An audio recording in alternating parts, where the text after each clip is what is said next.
Guanajuato se ubica como la entidad más violenta este fin de semana. Acumula 35 homicidios, entre ellos una masacre que deja al menos 9 personas muertas en Apaseo el Alto.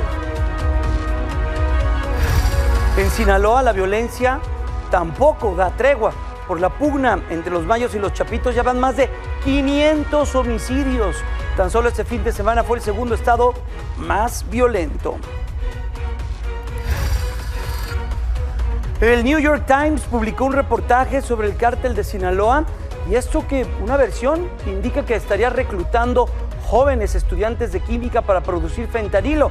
Sin embargo, la presidenta Claudia Sheinbaum niega tener información de estos casos. El presidente electo de Estados Unidos, Donald Trump, lanza una advertencia al grupo terrorista Hamas. Dice que si no liberan a los rehenes antes de su día de protesta, habrá un infierno que pagar en Medio Oriente.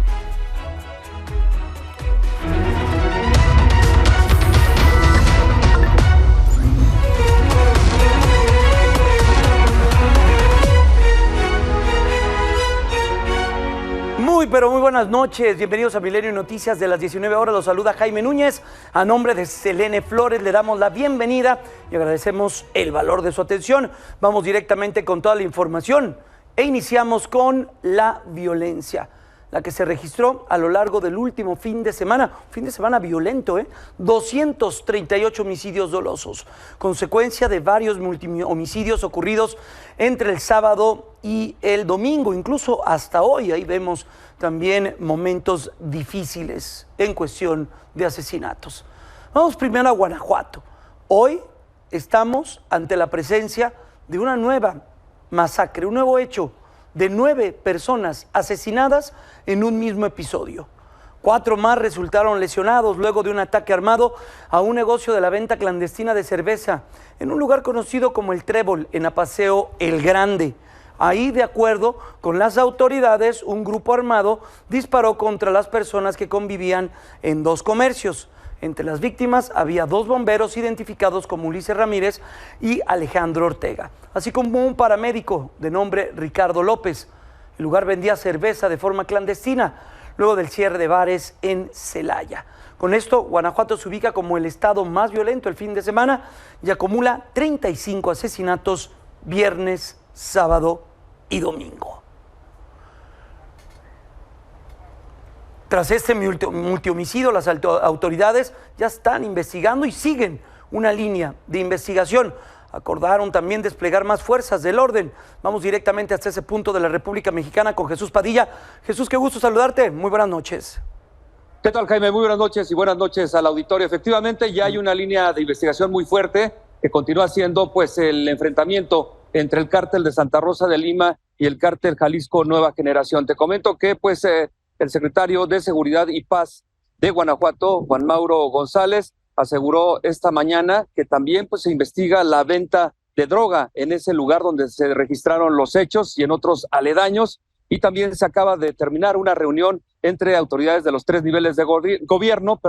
Ahí anunciaron que van a enviar 300 elementos más al municipio de Apaseo el Grande, también al municipio de Apaseo el Alto y también al municipio de Jerécuaro, que colindan con el estado de Querétaro, precisamente para blindar estos 3 municipios. También se acordó por parte del Ejército Mexicano, además de estos 300 elementos de la Guardia Nacional, hacer por lo menos 10 puntos de revisión, 10 retenes, donde participarán obviamente las autoridades de los 3 niveles de gobierno, también apoyados por el helicóptero, y también por su parte el alcalde de Apaseo el Grande, José Luis Ontiveros Usabiaga, aseguró que a partir de mañana van a iniciar operativos para tratar de cerrar todos los lugares que no cuenten con los permisos o que se hayan detectado que están operando fuera de horario. También el secretario de Gobierno, Jorge Jiménez Lona, aseguró que se está brindando pues toda la ayuda a las familias de las 8 personas que ya fueron identificadas por la Fiscalía de Guanajuato, incluso algunas son veladas esta tarde y mañana serán sepultadas, entre ellos, como bien comentabas, 2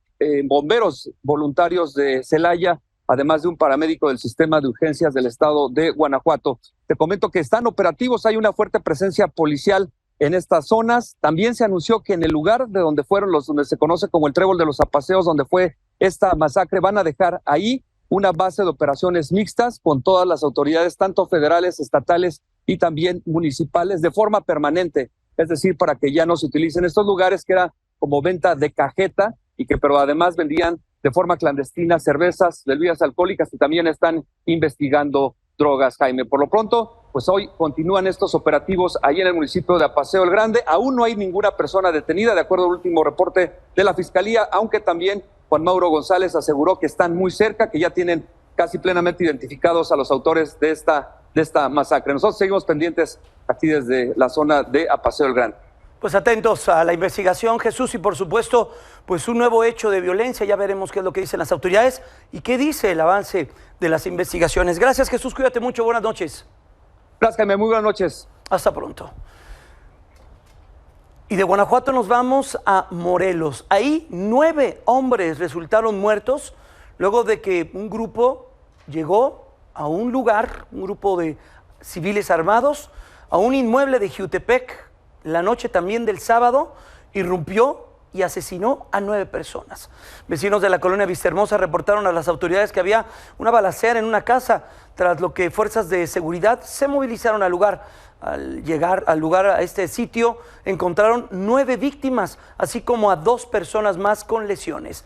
Además, se percataron que el lugar funcionaba como un punto de venta de droga conocido como El Picadero, en el que fueron encontradas bolsas con droga.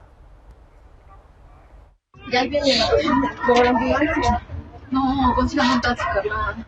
No, güey, es que va a ser más que... Güey, es que se va desangrando, güey. Dice que ya no siente, que se está enfriando.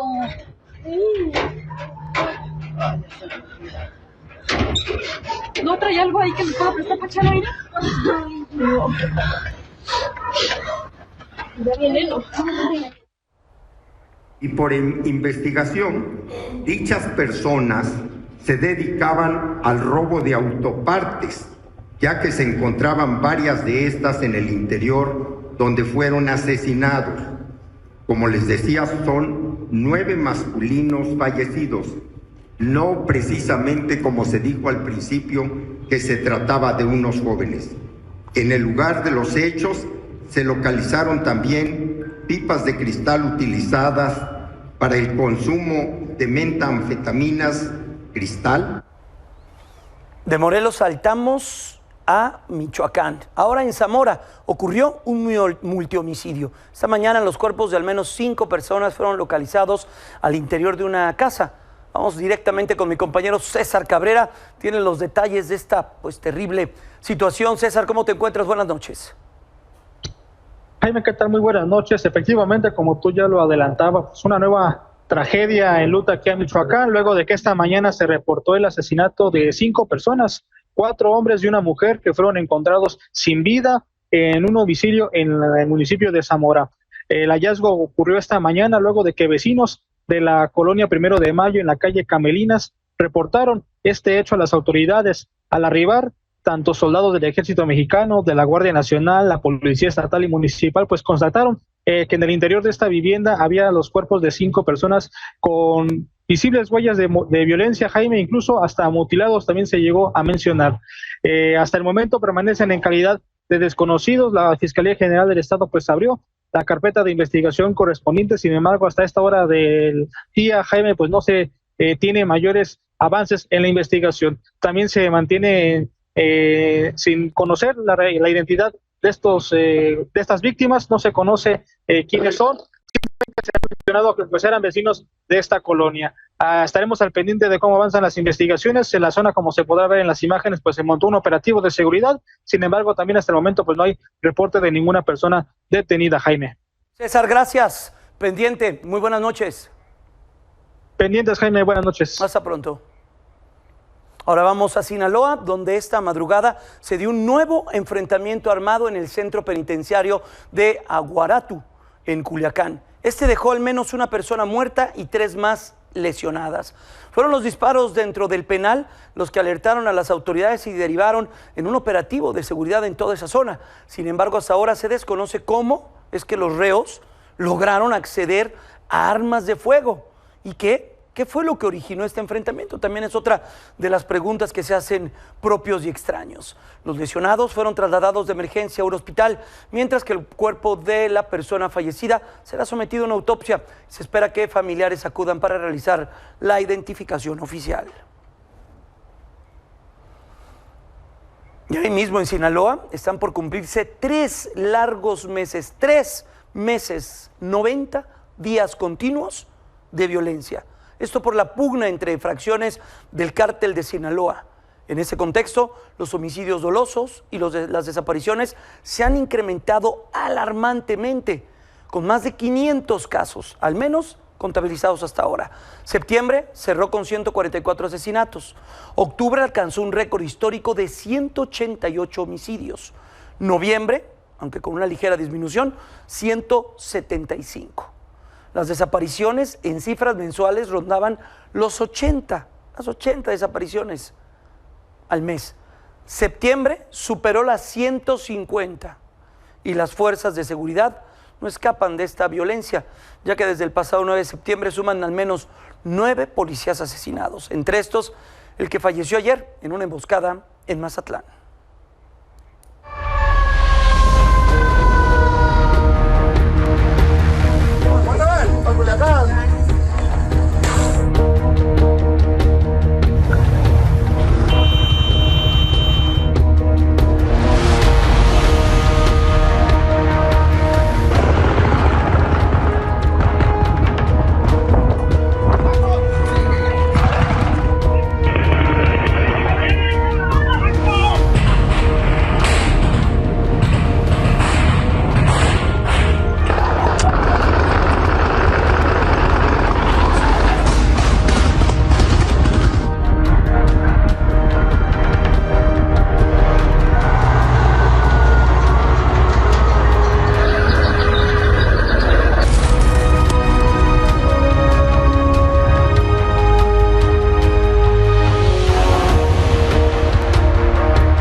Seguimos en Sinaloa. Luego de estas cifras, hoy durante su conferencia semanal, el gobernador de esta entidad, Rubén Rocha Moya, criticó que los medios de comunicación destaquen dichas cifras y argumenta que el domingo solo hubo 2 homicidios. Sin embargo, según las cifras preliminares de las fiscalías estatales, del viernes al domingo existieron 21 asesinatos, lo que posiciona a Sinaloa como el segundo estado más violento durante al menos estas últimas 72 horas. Los números exactos los maneja la Fiscalía General del Estado, pero ahorita en la mesa el señor gobernador nos coordinó y nos hizo una pregunta similar, en el que viendo lo que pasó en el mes de octubre y mes de noviembre, todos los números en ese sentido, vehículos y homicidios que usted dice, van a la baja o fueron a la baja en relación con los 2 meses últimos. Es leve la baja, hay que decirlo, ¿eh? Este día amanecimos con una cifra menor de homicidios. ¿Cuánto? 2. Pero de todas maneras a los sinaloenses, ¿qué les digo? Estamos en el problema de violencia, ahí está presente, ahí está. Queremos resolverla. Bueno, fueron los dichos del gobernador Rubén Rocha. Vámonos ahora hasta el sureste de la República, Quintana Roo. El sábado por la noche, un ataque armado en la colonia Santa Cecilia, en el municipio de Benito Juárez, usted y yo lo conocemos como Cancún, dejó un saldo de 4 jóvenes muertos. El ataque ocurrió alrededor de las 8 de la noche frente a una casa cercana a la avenida José López Portillo. Testigos refieren que al menos 4 sujetos armados a bordo de motocicletas dispararon más de 10 veces contra las víctimas antes de escapar. Información a la que tuvo acceso Milenio indica que 2 de los jóvenes ejecutados contaba con antecedentes penales. La Fiscalía General del Estado ya inició una investigación para esclarecer estos hechos que podrían estar vinculados con el narcomenudeo. En Tlaxcala, en 2 acciones diferentes y derivado de trabajos de inteligencia e investigación realizadas por elementos de la Defensa, la Guardia Nacional y la Marina, la Fiscalía General de la República y la Secretaría de Seguridad detuvo a 2 generadores de violencia. Primero, el 14 de noviembre se capturó a Jorge Alberto Guzmán García. Él es conocido como Termine Apetatilan. Guzmán García. Es señalado de extorsión agravada y es identificado como integrante de una célula delictiva vinculada al cártel Jalisco Nueva Generación, dedicada al secuestro, homicidio y robo. En otra acción, el 30 de noviembre, se logró detener en flagrancia a Carlos Eduardo Chavarría Apizaco. Este sujeto ha sido identificado como cómplice de Termini. A su vez, se aseguraron 14 armas largas, 23 chalecos balísticos, equipos tácticos, cargadores, municiones y droga. Ahora vamos al Estado de México. En satélite, vea lo que ocurrió. Video que a esta hora, 7 de la noche con 15 minutos, ya es viral en las redes sociales. Fue captado el momento preciso en el que un conductor es asaltado a plena luz del día a la altura del circuito Poetas. Vean nada más la manera en la que operan estos sujetos en la zona de satélite.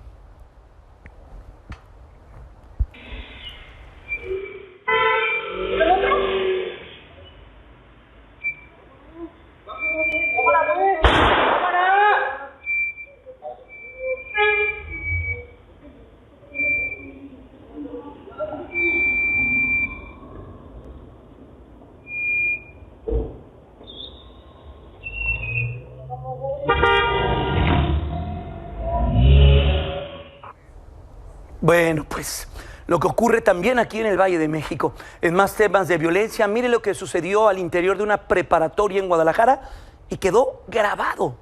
Un joven ingresó con un martillo al salón y agredió a sus compañeros.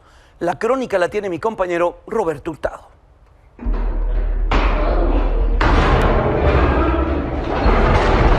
Pudo terminar en una tragedia.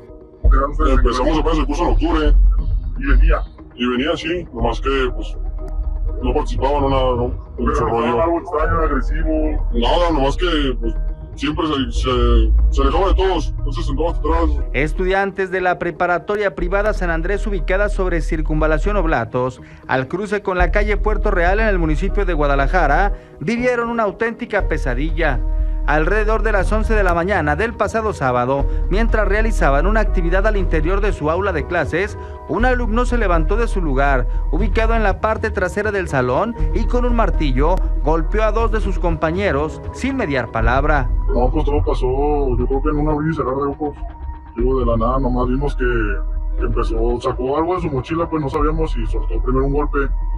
Ya después, como pudimos, nos jalamos entre nosotros y ya volteamos y ya lo tenían sometido, y ya fue cuando regresamos y le quitamos las cosas. ¿Y decías que era compañero de ustedes? Bueno, venía a clases con ustedes. Sí, desde que inició el curso venía con nosotros, pero muy callado, no hablaba y siempre se sentaba hasta el final.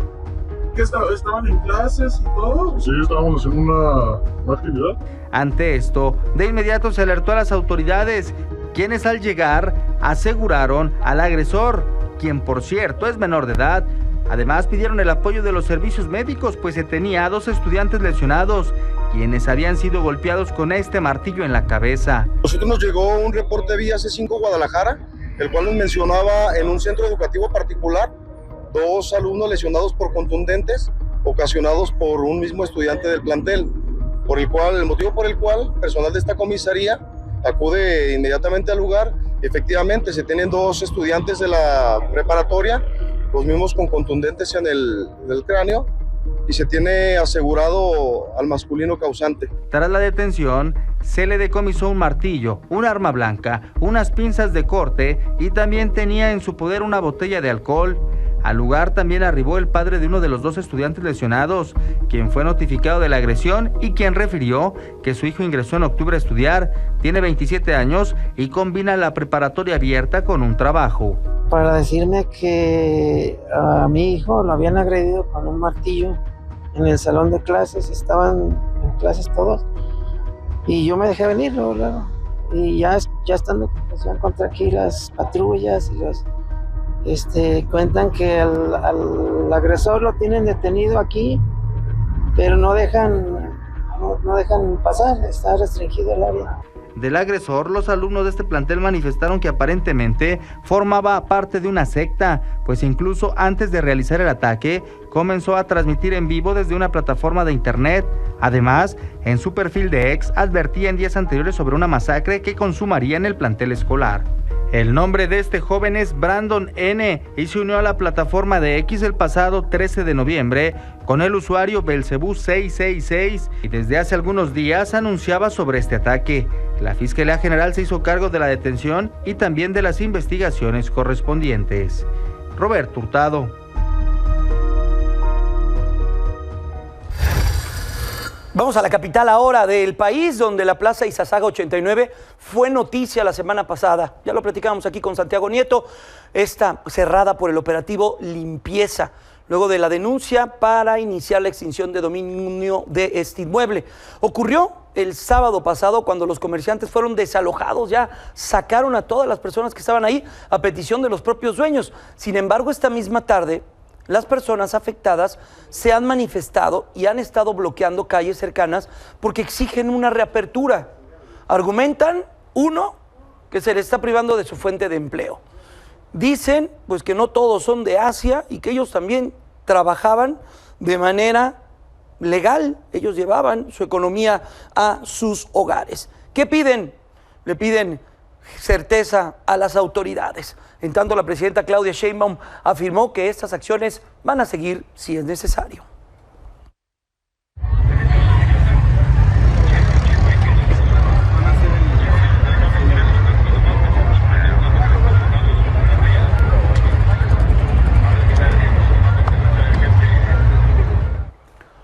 Y mire, también aquí en la capital del país, vea lo que ocurrió en el Metrobús. Quedó grabado en video el momento en el que una policía auxiliar fue agredida por un sujeto en situación de calle. Esto ocurrió en la estación Canal de San Juan de la línea 2 del Metrobús. Ahí vemos a estas dos personas en el video, pero ve este sujeto cómo avienta a la policía cuando va pasando el camión. Esto lo hace aún en un tema de más agravantes. Y ahí el sujeto, como si nada, agarra esa bolsa de plástico y se va. Ahí se pierde en el horizonte. Ella cayó, fue aventada por este sujeto. El Metrobús logró detener su marcha. En una tarjeta informativa, el Metrobús dijo que el incidente ocurrió la mañana del sábado, que la policía por fortuna se encuentra estable, se encuentra bien y fuera de peligro. El sujeto, también informan, fue detenido y será acusado de intento de feminicidio.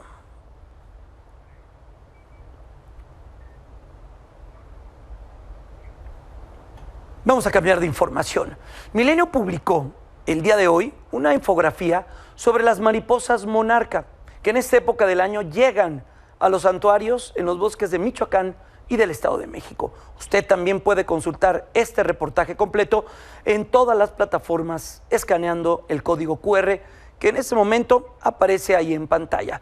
Los invitamos para que entren a nuestro impreso de Milenio o bien acudan a todas nuestras plataformas, X, TikTok, también en Instagram y por supuesto en Facebook. Toda la información la tenemos a continuación.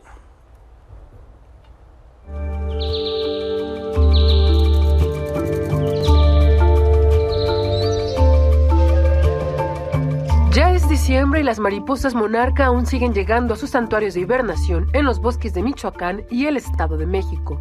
Es la primera vez en 30 años de monitoreo que no llegan puntuales el Día de Muertos. De manera inaudita, se retrasaron hasta 4 semanas. Nosotros estamos atribuyendo el cambio climático, ¿no? Condiciones más cálidas pues generan que la mariposa migre tardíamente. ¿Esto qué puede repercutir? Pues que seguramente puede permanecer menos tiempo aquí en los santuarios, que si las condiciones también se vuelven más cálidas para el siguiente año, pues puede migrar antes, ¿no? Y esto repercute también en la sincronización con las plantas de las que se alimentan, ¿no? Para seguir avanzando y pues menos disponibilidad de alimentos seguramente. Este pequeño insecto de medio gramo de peso migra para escapar del frío invernal de sus sitios de reproducción. Históricamente, inician su viaje de más de 4,000 kilómetros a mediados de septiembre, partiendo de la región de los Grandes Lagos en Canadá. Pasan por el noroeste de Estados Unidos, cruzan el norte de México y un mes y medio después, a finales de octubre e inicios de noviembre, llegan a la reserva de la biosfera mariposa monarca. Los expertos dicen que este año, las altas temperaturas registradas en Canadá retrasaron su salida Y luego, en territorio mexicano, los frentes fríos que las empujan se disiparon, al tiempo que los huracanes también frenaron su camino. Tradicionalmente, la entrada de las mariposas al territorio mexicano era, empezaban a ser las primeras desde 20 de septiembre y el flujo ya grande era los primeros de octubre, 4 o 5 de octubre.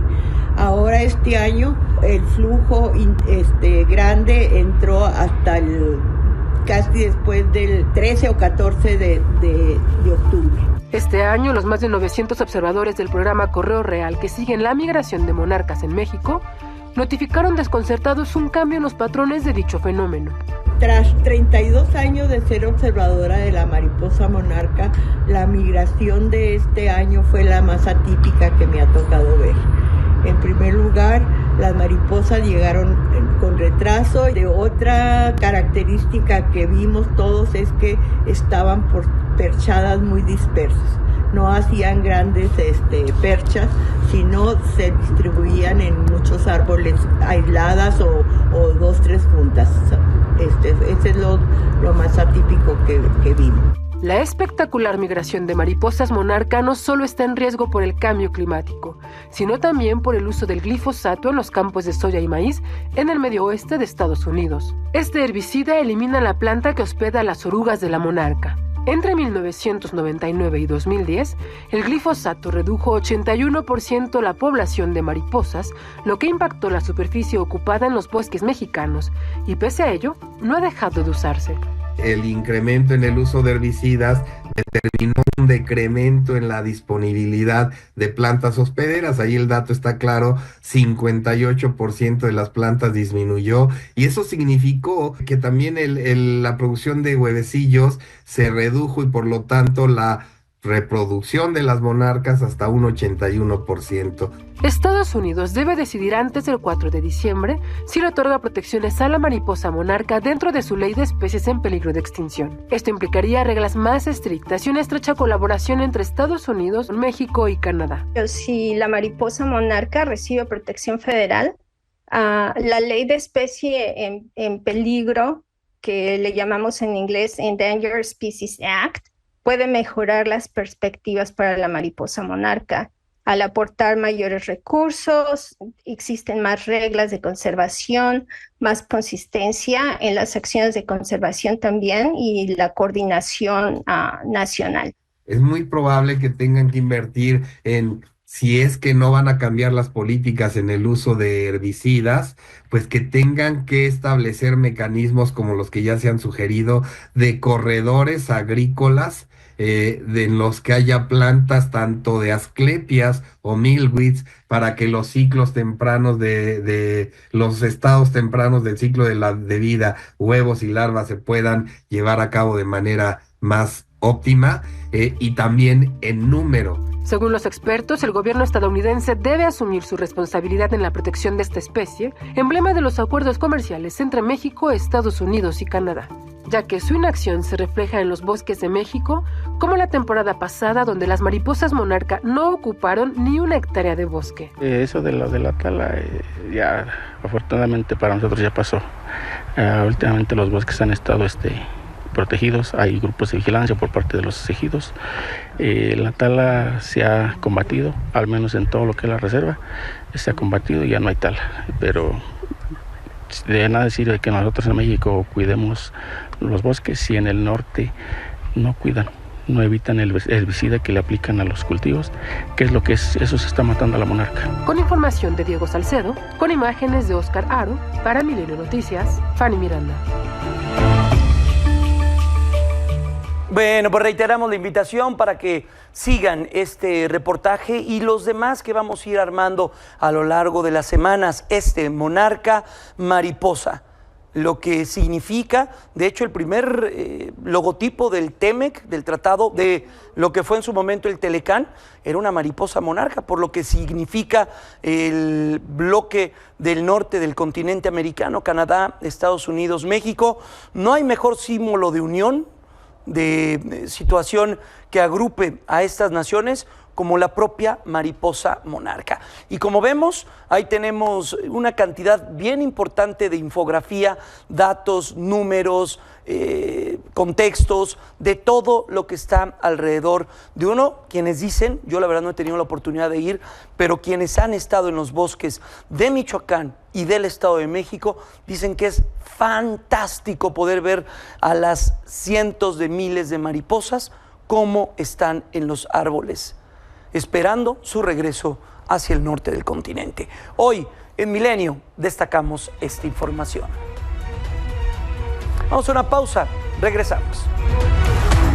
Vamos a comenzar ahora con temas migratorios. A menos de 2 meses de la llegada de Donald Trump a la Casa Blanca, recuerde, anótelo bien, 20 de enero, en un intento de evitar a las autoridades mexicanas, una nueva caravana migrante partió desde Tapachula, en Chiapas, para buscar el sueño americano.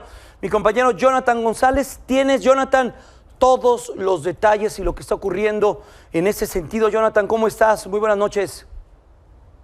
Hola, ¿qué tal, Jaime? Muy buenas noches. Efectivamente, pues el fenómeno migratorio en la frontera sur de México se ha agudizado en las últimas horas, y es que comentarte que precisamente alrededor de 2,000 migrantes centroamericanos y sudamericanos, precisamente que partirían en una caravana la madrugada de este lunes, bueno, pues tuvieron que adelantarlo la noche de este domingo, luego de que recibieran amenazas y también hostigamiento por parte de las autoridades del Instituto Nacional de Migración. En medio de la oscuridad, tanto las infancias, las adolescencias, las mujeres, los hombres y también los adultos mayores, pues tuvieron que caminar en el tramo carretero que va de Tapachula hacia el municipio de Huehuetán.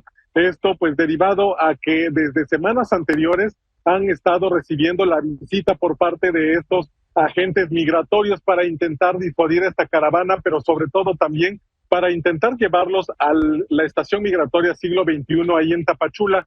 También comentarte que, bueno, pues durante este camino prácticamente los migrantes avanzaron solos, no hubo ningún elemento de la policía estatal ni tampoco de la Guardia Nacional y mucho menos autoridades de protección civil para socorrer a estos migrantes que prácticamente salieron huyendo de este hostigamiento que recibieron por parte de las autoridades.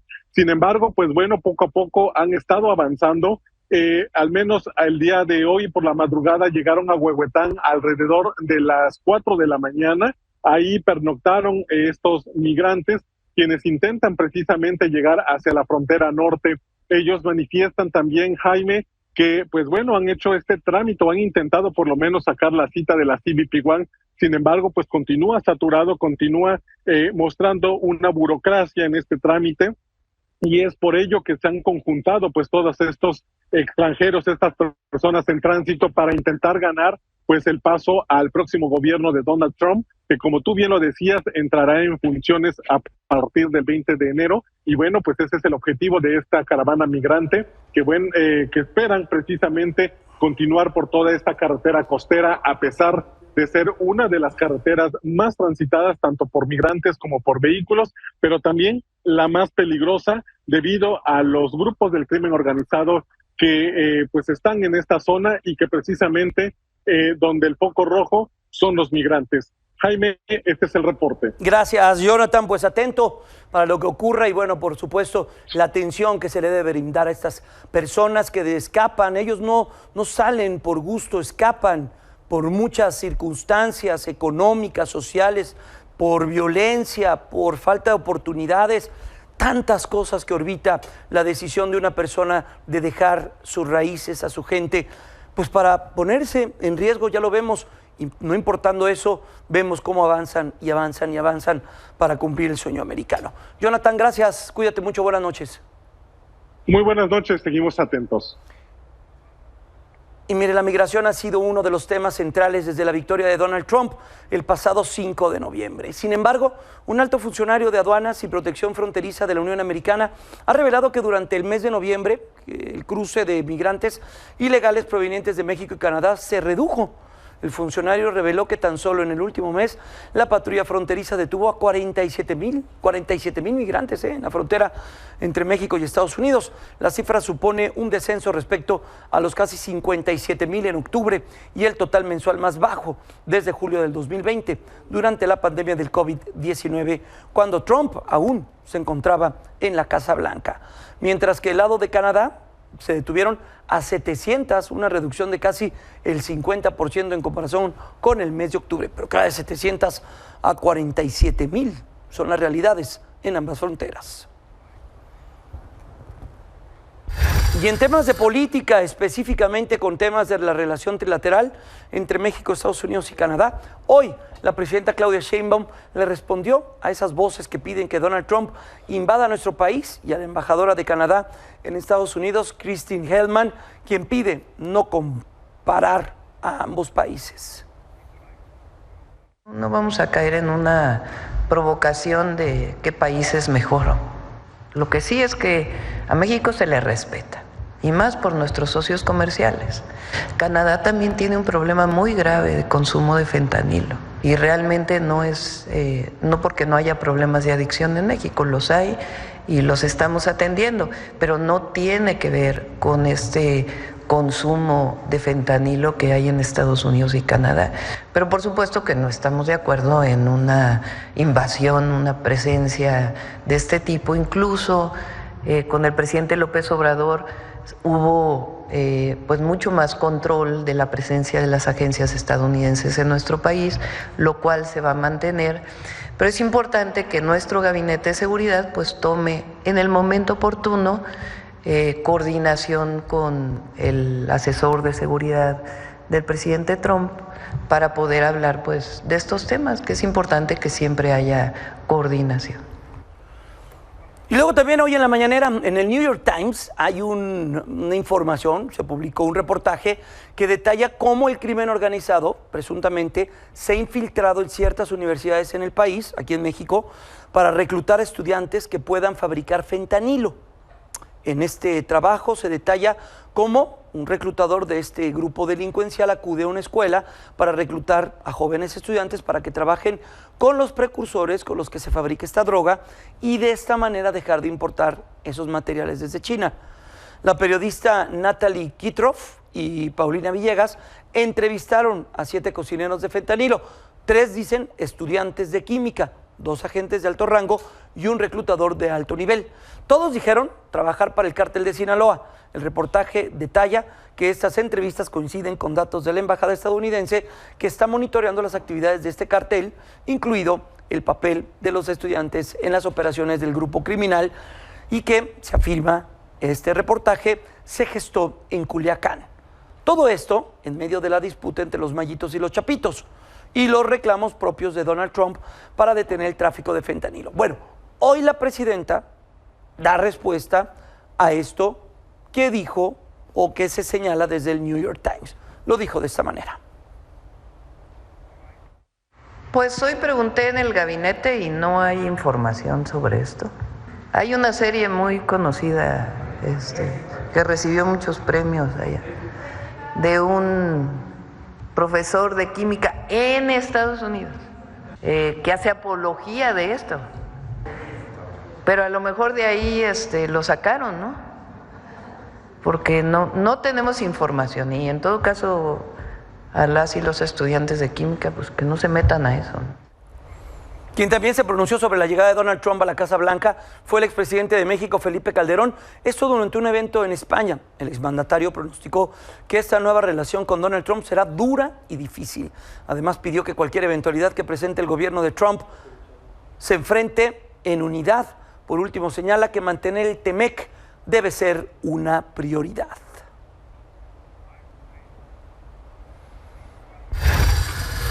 En más de política, hoy la presidenta Claudia Sheinbaum dio a conocer que el gobierno de México destinará 900 millones de pesos a la Fundación Teletón para que miles de niñas y niños con discapacidad puedan tener acceso a rehabilitación. Ante integrantes del patronato de Fundación Teletón, Sheinbaum Pardo resaltó que su administración va a invertir 28,000 millones de pesos durante el 2025 para dar apoyos directos a familias que tienen a personas con una discapacidad. En el patio de honor de Palacio Nacional, la mandataria firmó un convenio con dicha fundación para renovar el programa de rehabilitación e incluso para el bienestar de las personas con discapacidad. Aquí parte de lo que se dijo. Niños y niñas que por alguna razón tienen una discapacidad, hoy tienen establecido en la Constitución el acceso a la rehabilitación. Nos corresponde a todos y todas, a empresarios, pero principalmente al gobierno de la República, a que este derecho sea una realidad, que no solamente quede en las letras de la Constitución, sino que se convierta en una realidad permanente. En más de política, usted ha sentido que ha trabajado muchísimo ya en este cierre de año, que dice ya trabajé demasiado.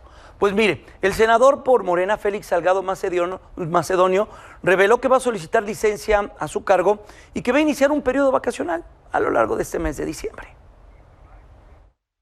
Y el compa Arturo va a entrar a sacar el periodo ordinario de sesiones que termina el 15 de diciembre. Digo, yo puedo estar ahí y también puedo ir a Panamá, pero voy a estarme un ratito con mi familia, un ratito con ustedes, porque creo que me lo merezco.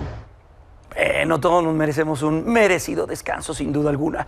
El juez federal Francisco García Contreras denunció penalmente ante la Fiscalía General de la República a los 11 consejeros del INE por desacato a las suspensiones en contra de la realización de la elección judicial extraordinaria, además de que les impuso una nueva multa, otra más, de 54,285 pesos, y ya tienen nuevamente 24 horas para frenar este proceso electoral para elegir a jueces, magistrados y ministros durante el 2025.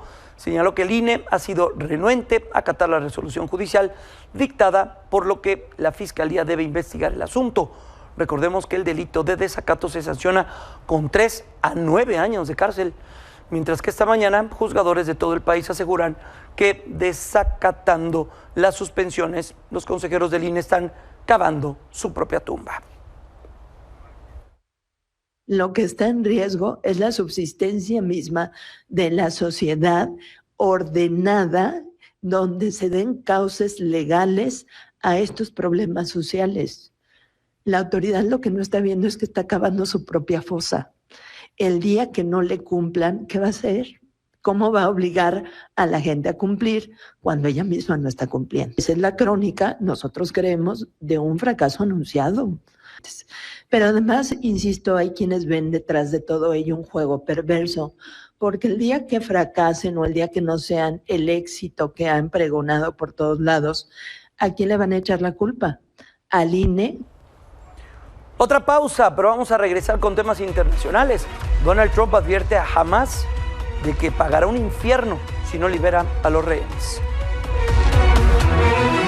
Vamos a hablar de negocios. Hoy muy temprano ya se hizo oficial, después de casi 3 largos años, que pues la separación por fin se concreta de la división de Citi y de Banamex.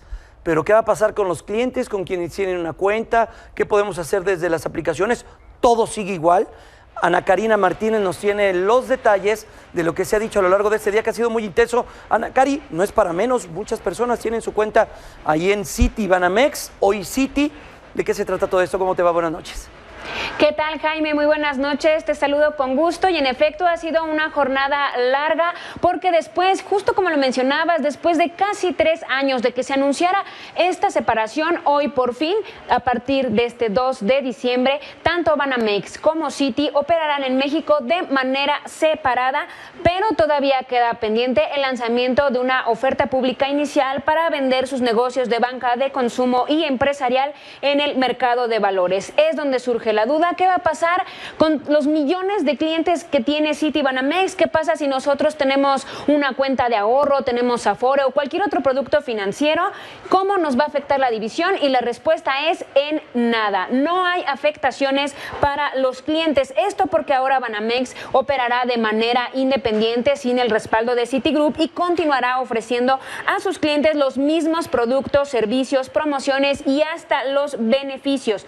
A través de un comunicado, comunicado donde se daba a conocer ya de manera oficial esta separación, la institución remarcó que los clientes no tienen que hacer nada, no es necesario bajar o descargar o mover las aplicaciones, no se tienen que hacer trámites, sus cuentas y el dinero que tienen en ellas está seguro. Por lo que afirmó que no es necesario tampoco que saquen el dinero o que cambien de banco, pues Banamex mantendrá tarjetas de crédito, banca minorista, crédito al consumo, el hipotecario, los seguros, las afores, pensiones y los depósitos.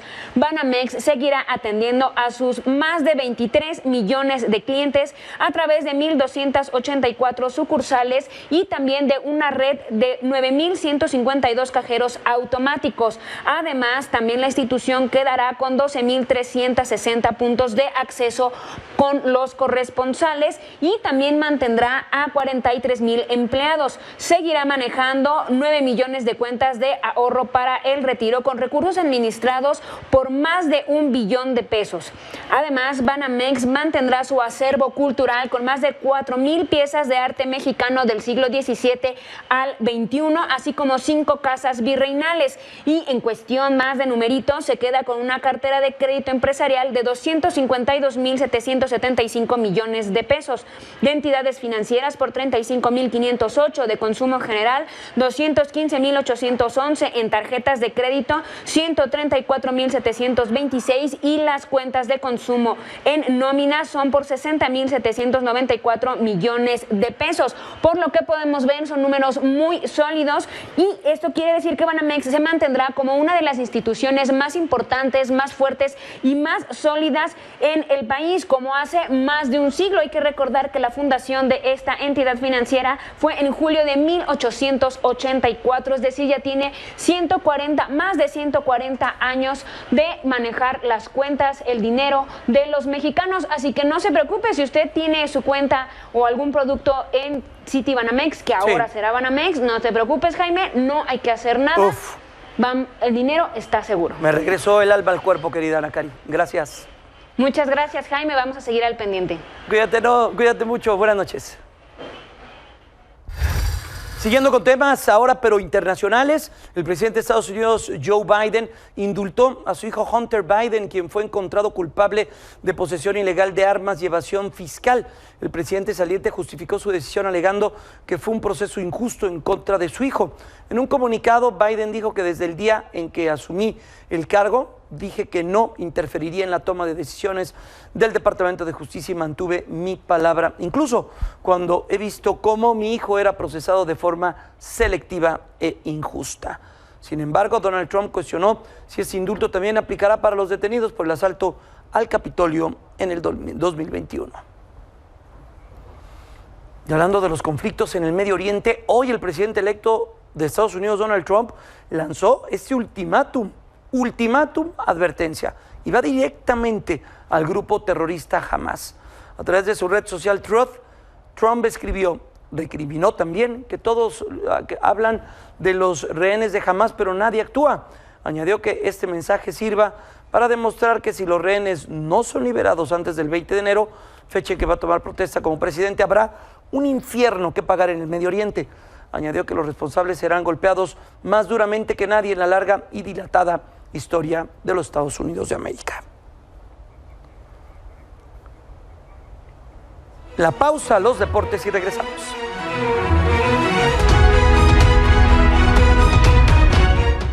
Minelli y Ataide hablarán de golf y de cualquier otra cosa menos de fútbol. Adelante, Buenas noches, Minelli. Jaime. Ahorita vamos a recordar cómo perdieron los Pumas ante Habla de Monterrey. cricket o de cualquier otra cosa, hombre. Oye, todos los aficionados de Pumas se sienten dolidos con el arbitraje. Ahí comparto un poco en ciertas decisiones del arbitraje, pero bueno, tristemente quedan eliminados y habían hecho un buen torneo. Vamos a hablar también de Chivas, Jaime. ¿Por qué? Porque ya tiene nuevo entrenador. ¿Tampoco hay nuevo pastor? Ya hay nuevo pastor del rebaño después de aquella salida de Gago bastante mala polémica. Experiencia de Gago. Sí, exactamente, que se queda un interino. Bueno, ya, hoy tienen entrenador, se trata del español Óscar García. la verdad, poco conocido, hay que decirlo. Se desempeñó por 15 años como futbolista, transformarse en las filas del Barcelona. Después debutó como técnico, justamente con el Barcelona Juvenil. Esto fue en el 2009. Y después estuvo al frente de equipos como el Maccabi Tel Aviv de Israel, el Red Bull Salzburgo de Austria, el Saint-Étienne, el Stade Reims, obviamente en Francia, y el Olympiacos de Grecia, así como el Celta de Vigo y el Leuven de Bélgica. Tiene bastantes. 10, ahí tenemos 10 equipos son a los que ha dirigido, pero no es un técnico, obviamente, de renombre que conozcamos. Pues exactamente. Y no conoce la liga. Y no conoce la liga también. A ver, tiene también 5 títulos para todos aquellos que se ilusionan con el palmarés. Ajá. Ha sido campeón en la Liga de Israel una vez, fue 2 veces campeón en Austria de la Liga y 2 veces campeón también en Austria de la Copa. Obviamente, pues para los aficionados de Chivas a veces les sabe a poco, pues porque sí, hay que decirlo, ¿no? O sea, lo que están buscando es realmente pues un técnico que los lleve al título. Pero ¿sabes qué, Jaime? Alguien más de ahí, ¿no? A Quirarte cuando lo han tenido. Claro. A alguien más de casa. Sí, ¿no? Alguien que sienta los colores, Exacto. Me parece. ¿Sabes qué? Que muchas directivas quieren traer a su Jardine, ¿no? A su Exacto. Anselmi, a técnicos Paunovic, extranjeros, que Paunovic, bueno, que también ya terminó eliminado con Tigres, pero técnicos que a lo mejor han sorprendido, ¿no? En su Anselmi, ¿qué me dices de Anselmi? En su primer torneo. Sí. Anselmi está haciendo una cosa muy buena claro, con Cruz Azul. Tienes que ir por ese tipo de entrenadores, ¿no? Tú como Guadalajara, porque aspiras a algo más, pero bueno, ahí está. Y vamos a ver rápidamente si nos da tiempo de analizar, ¿no? Por favor. Los horarios, ¿no? Justamente de las semifinales, porque ya tenemos horarios, Jaime. Ajá. Tristemente, sin los Pumas, ahí tenemos el miércoles el Atlético de San Luis frente a Monterrey a las 21 horas, la ida, obviamente el jueves 5 de diciembre, América frente a Cruz Azul a las 20 horas en el Estadio Ciudad de los Deportes, el clásico joven, tengo miedo, Jaime, tengo miedo, tengo que aceptarlo, la vuelta el sábado 7 de diciembre, Monterrey contra el Atlético de San Luis a las 20 horas en el Gigante de Acero, el domingo 8 de diciembre, Cruz Azul frente a la América a las 19 horas en el Estadio Allá hay caballo negro, Ciudad de Minelli. los Deportes. Aguas con el Atlético San Luis. Aguas con el Atlético Pues San mira, Luis. si pasa el Atlético de San Luis y pasa el Cruz Azul, ya tendré más esperanzas en que Cruz Azul sea acá. No, sin demeritar lo que ha hecho. La verdad ha hecho una extraordinaria campaña el Atlético de San Luis. Pero bueno, viendo fortalezas, aunque eliminó a Tigres, ¿no? Sí, hay que decirlo, eliminó a un grande como Tigres, así es que Monterrey tampoco puede confiarse, ¿no? En ese aspecto, y el clásico joven, la verdad, el partido más atractivo, hay que decirlo, ¿no? De las semifinales por la historia. Oye, ¿y por todo lo que trae. qué llaves? Yo sé que lo hubiera no existe, pero qué llaves, ¿no? Si hubiera ganado el Tigres, hubiera habido clásico regio y clásico joven de fútbol pero mexicano. Como dices, ahí está el caballo negro y bueno, ya hablando en serio, hay que tomarlo ahora sí que en serio. Gracias, Minelli. Buenas noches. Buen inicio de semana. Igualmente. Gracias. Nos vemos mañana. Quédense con Pedro Gamboa. Nos vemos aquí mañana a las 7.